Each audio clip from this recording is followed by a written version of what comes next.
9th class Telugu పరిమళం, తెలుగు ఉపవాచకం. చదవండి, ఆనందించండి. అహింస. అది మోకాలి మీదికి పాకింది. ఒకసారి నిలబడి గంభీరంగా తన స్థితిగతులు పరీక్షించుకుని ప్రమాదమేమీ లేదన్నట్లు మళ్లీ కదిలి ముందుకు సాగింది ఆ నల్లటి గండు చీమ.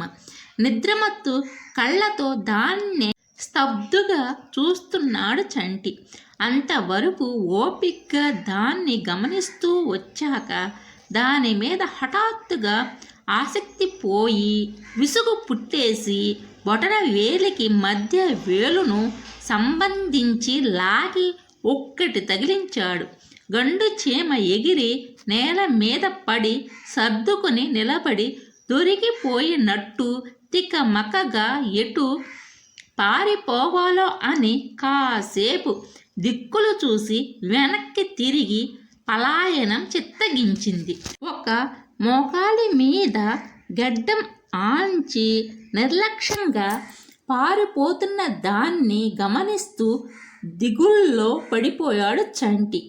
ఆ రోజు బడికి వెళ్ళాలంటేనే నీరసం ముంచుకొచ్చేస్తోంది. ఏం చెయ్యాలో తోచక జేబు తడుముకొని ఇన్ని బలపాలు చాక్పీసులు బయటికి తీశాడు. అవి ఎప్పుడూ తన జేబులో ఉండాల్సిందే. రాత్రిపూట కూడా ఎవరిని తీయనియ్యడు. ఓ చాక్పీసుతో అరుగు మీద ఓ సున్నా గీసి మధ్యలో నిలువుగా గీత గీసి చెవులు పెట్టి పొడుగ్గా 2 జడలు పెట్టి కింద రాశాడు. అమ్మ చంటి బళ్ళో చేరి 2 నెలలే అయ్యింది. కానీ అంతకు ముందే వాళ్ళమ్మ దగ్గర అక్షరాలన్నీ నేర్చేశాడు. అమ్మ పక్కనే నాన్నని గీసి పీచు జుట్టు పెట్టాడు. తర్వాత గంభీరంగా తన సొంత సామర్థ్యాన్ని పరీక్షించుకుని తృప్తిగా చూసి కాస్త వెనక్కి జరిగి కింద మరో బొమ్మ గీశాడు. టీచర్. ఈ లోపల అమ్మ బయటికొచ్చి కొడుకు చిత్రకళా కౌశలాన్ని తిలకించి నవ్వి, బొమ్మలు గీస్తూ కూర్చున్నావా చంటి, బడికి పోవు, మొహం కడుక్కొని స్నానం చేదుగాండ్రా అని కొడుకుని లేవదీసింది. మొహం మీదికొచ్చిన చింపిరి జుట్టుని వెనక్కి తోసుకుని, అమ్మా మా టీచర్ చూడవే, బాగుంది కదూ, కళ్ళు మెరిపించి వేలితో చూపిస్తూ అన్నాడు చంటి. చాలా బాగుంది, బడికి వేళ కాదూరా. చంటికి అరుగు దిగాలనిపించలేదు. బిక్కమొహం వేసుకుని దిగి అమ్మ వెంట వెళ్ళాడు. స్నానం చేయించుకుని తల దువ్వించుకుని అమ్మ వెంట వంటగదిలోకి వెళ్ళాడు చంటి. పొయ్యి వెలిగించి గిన్నె పెట్టి ఉప్మా కోసం పోపు వేసి తిరగబెడుతున్న అమ్మ కొంగు లాగుతూ వగలుపోసాగాడు. అబ్బా ఉండు, ఉప్మా కాని. అమ్మ భుజం మీద గడ్డం ఆంచి గారంగా అమ్మా అని పిలిచాడు. చీర కొంగుని గుప్పిట బలంగా బిగించి మళ్ళీ పిలిచాడు. అమ్మా. ఏమిట్రా ఈరోజు స్కూల్లోదే చేస్తున్న పనాపి కొడుకు మొహంలోకి నేరుగా చూసి ఏం అంది. చంటి జవాబివ్వలేదు. అమ్మ మళ్ళీ పనిలో పడింది. అమ్మా మీ నాన్నగారిని అడుగు. చంటి మొహం వేలాడేసుకుని నిలబడ్డాడు. కాసేపాగి మళ్ళీ కొంగు లాగాడు. అమ్మ చంటి చేతుల్లోంచి కొంగు లాగేసుకుంది. చంటి కిన్నుడైపోయాడు. అమ్మ నిరసనకు మొహమైతే చిన్నబోయింది గాని బడికి మాత్రం వెళ్ళాలని లేదు. బిక్క మొహం వేసుకుని కాసేపు అలాగే నిలబడ్డాడు. తర్వాత అమ్మ భుజం మీద చెయ్యేశాడు. కాసేపు ఊరుకుని ఒక చేత్తో భుజం మీది కొడుకు చేతిని నొక్కిపట్టి తల తిప్పి లాలనగా చూసి, అలాగేలే, ఇంట్లో కూర్చుని చదువుకో అంది. చంటి మొహం వికసించింది. లావు బుగ్గల్ని నవ్వుతో మరింత లావు చేసి వంటగదిలోంచి బయటికి పరిగెత్తి నాన్నగది ముందు హాయ్ హాయ్ అని గెంతుతుంటే పేపర్ చదువుతున్న నాన్నగారు ఏమిట్రా అన్నారు కొడుకుని మురిపెంగా చూస్తూ. గెంతడం ఆపేసి కుర్చీ కోడు పట్టుకు నిలబడి, నాన్న, అమ్మే స్కూలుకెళ్ళొద్దంది అన్నాడు సిగ్గుగా. నాన్నగారు విస్మయంగా చూసి ఎందుకు అని అడిగారు. చంటికేం చెప్పాలో అర్థం కాలేదు. ఆలోచనలో పడ్డట్టు మొహం పెట్టాడు. నాన్నగారు వంటగదిలోకి కేకేసి, చంటిగాడిని స్కూలుకెళ్ళొద్దన్నావట అన్నారు. లోపల నుంచి సమాధానం. ఎందుకు? రేపెళ్తాడులేండి. ఎందుకెళ్ళొద్దన్నావు అడిగారు నాన్నగారు. వాడు నిన్న ఆదివారమంతా గెంతి ఈరోజు బడికెళ్ళడానికి బద్దకిస్తున్నాడు. ఎప్పుడూ ఇలా అడగలేదు. స్కూలుకి పోనన్నాడు. సర్లేమన్నాను. అలా ఎందుకన్నావు? చదువు దగ్గరేం గారాలు? పోన్లేండి, రేపు వెళ్తాడు. 2 నెలలేగా బళ్ళో చేరి. నాన్నగారు ముందు గదిలోని వెళ్ళిపోయి చంటి వైపు చూడకుండా సీరియస్గా పేపర్లో పడ్డారు. చంటి అక్కడే నాన్నగారి మొహంలోకి చూసి బిడియంగా అక్కడి నుంచి కదిలి వెళ్ళిపోయి మళ్ళీ అరుగు మీద కూర్చొని దిగుల్లో పడ్డాడు. నాన్నగారి కోపం వచ్చినట్టుంది. ఇందాక గీచిన బొమ్మలు చెరిపేశాడు.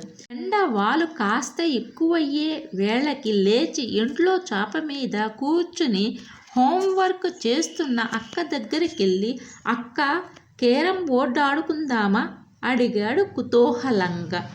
హోంవర్క్ చేసుకుని స్కూలుకెళ్ళాల్సుంటే నీతో కేరమ్స్ ఆడుకుంటూ కూర్చోమంటావా?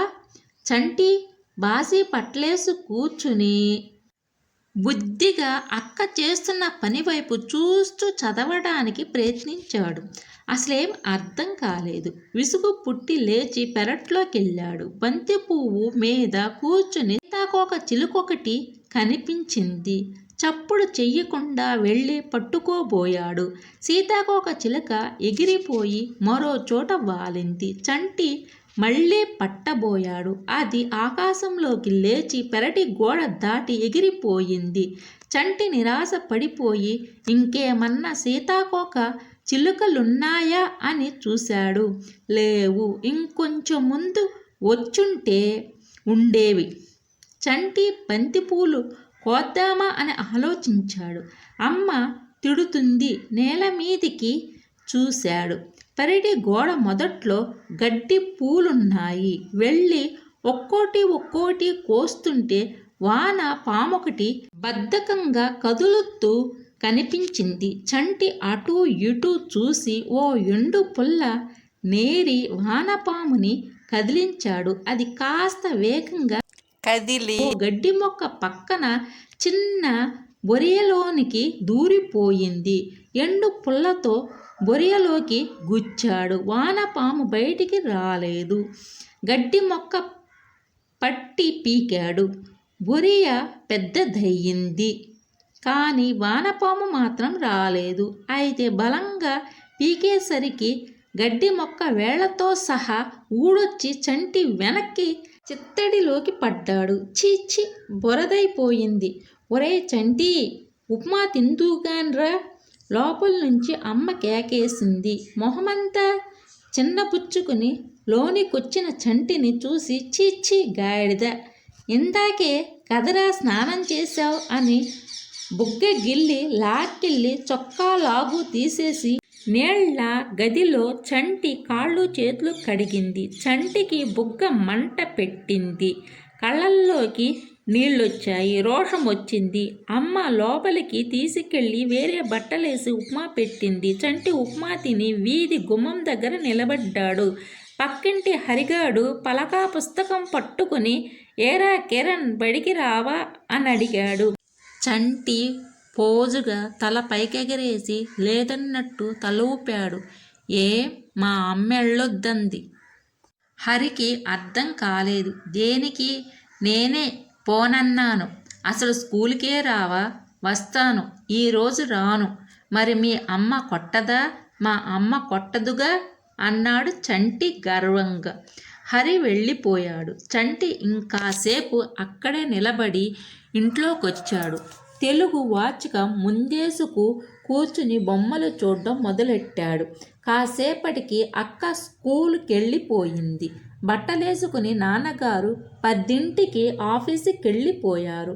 పుస్తకం పక్కన పడేసి విసుగ్గా హాల్లోకొచ్చాడు చంటి. ఆదివారానికి మామూలు రోజుకి తేడా అప్పుడు తెలిసింది. క్యారమ్స్ బంతాట ఆడటానికి అక్కలేదు.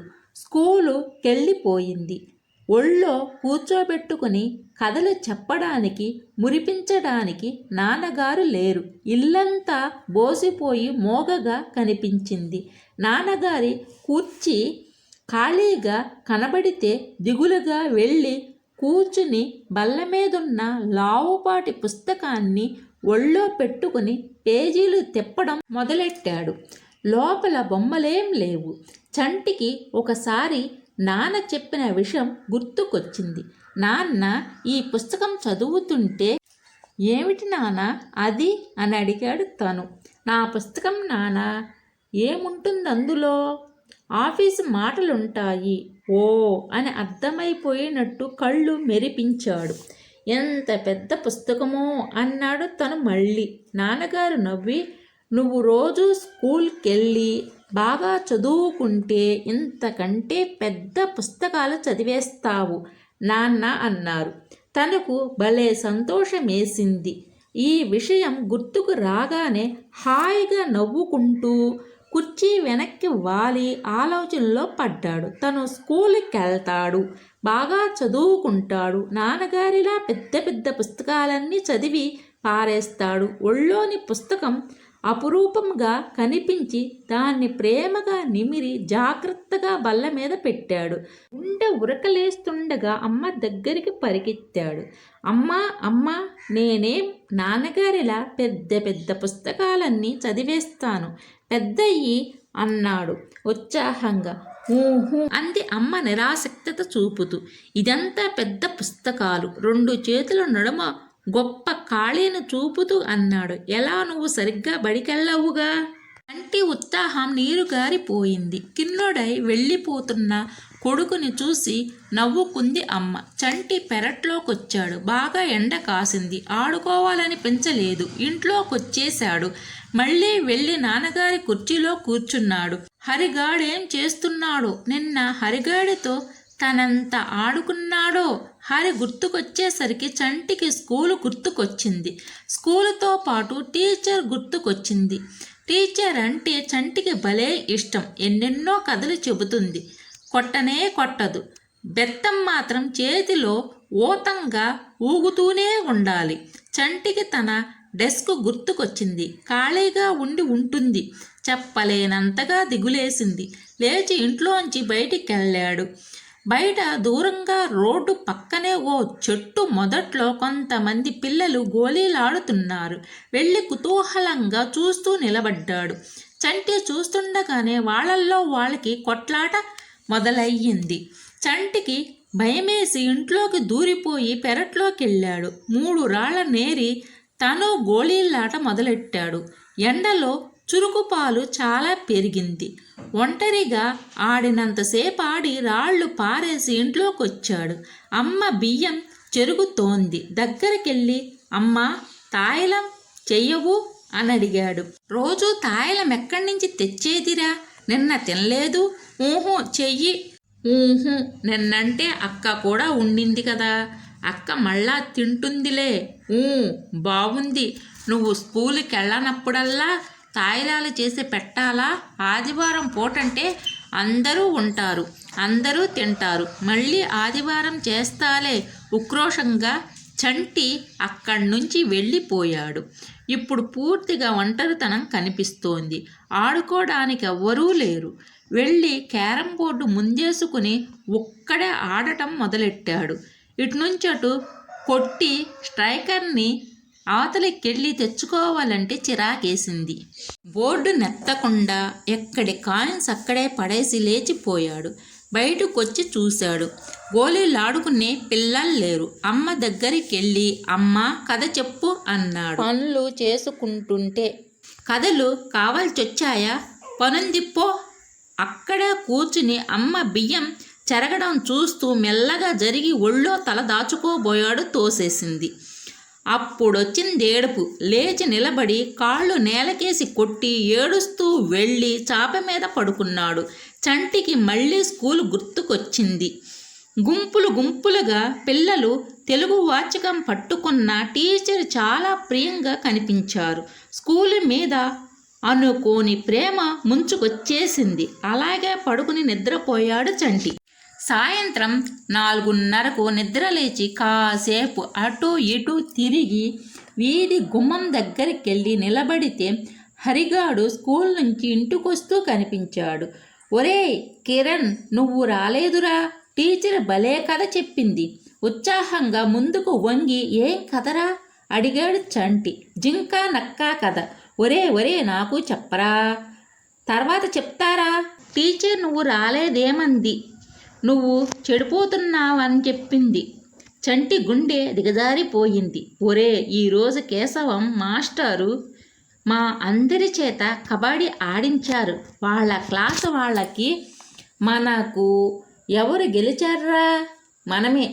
చంటి గుండె గర్వంతో నిండిపోయింది.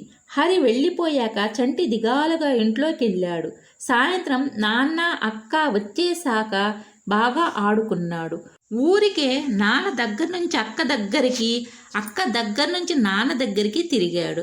ఆ రోజు రాత్రి పడుకోబోయే ముందు అమ్మ జింక నక్క కదేంటే అని అడిగాడు చంటి. ఏ జింక నక్క?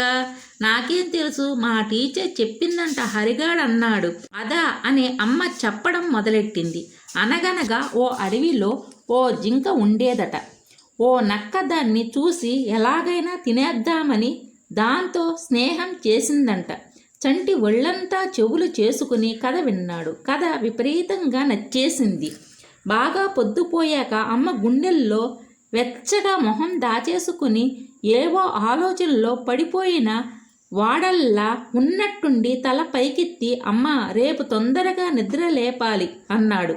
కళ్ళు మూసుకు పడుకున్న అమ్మ కళ్ళు తెరిచి చూసి దేనికి అని అడిగింది. స్కూలుకి వెళ్ళడానికి అనేసి మళ్ళీ గుండెల్లో దాగిపోయాడు చంటి.